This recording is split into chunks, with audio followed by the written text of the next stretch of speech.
سمت کہتے ہیں میں دبئی میں رہتا ہوں، یہاں اس مسجد میں نماز پڑھاتا ہوں، وہاں کے امام کی داڑھی نہیں ہے۔ یہ بہت لوگوں کے ساتھ مسئلہ ہے۔ عربوں میں داڑھیوں کا ریشو بہت ہی کم ہے۔ جتنے میری داڑھی کے بال ہیں نا، اتنے سعودی عرب میں کل امام ہیں جن کی داڑھی ہیں۔ تو بر صغیر کے علماء کو بعض چیزوں میں اللہ نے بڑی فوقیت دی ہے۔ یہاں علماء کا پراپر لباس ہوتا ہے، شرعی داڑھیاں ہوتی ہیں۔ یہ بہت بڑی اللہ کی نعمت ہے۔ میں سعودی عرب میں مسجد حرام میں ایک درس سننے گیا، ایک وہاں کے کوئی عالم تھے، فقہ پڑھا رہے تھے، میں بیٹھ گیا۔ پتہ چلا جو درس دے رہے ہیں مسجد حرام میں بالکل بیت اللہ کے سامنے بیٹھ کر، ان کی داڑھی غائب، اور جو مدرسوں کے طلبہ بیٹھے ہوئے تھے وہ بھی آدھے بغیر داڑھی کے۔ طلبہ کے چہرے پہ نور ہی نہیں۔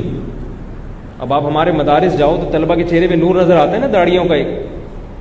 تو اس لیے ہر چیز میں عربوں سے متاثر مت ہوا کریں۔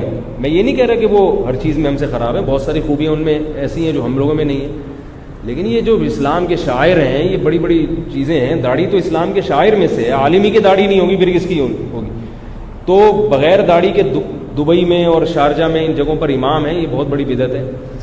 لیکن اب یہ کہ آپ کوشش کریں کوئی داڑھی والا مل جائے تو ٹھیک ہے، نہیں ملتا تو جماعت نہ چھوڑیں، اسی کے پیچھے پڑھ لیں۔ جماعت چھوڑنا صحیح نہیں، جائز نہیں۔ اس کو ایک دن پرچی لکھ کے بھاگ جائیں وہاں سے کہ داڑھی تو رکھ لو اللہ کے بندے، بھاگ جائیں، پکڑائی میں نہیں آئیں۔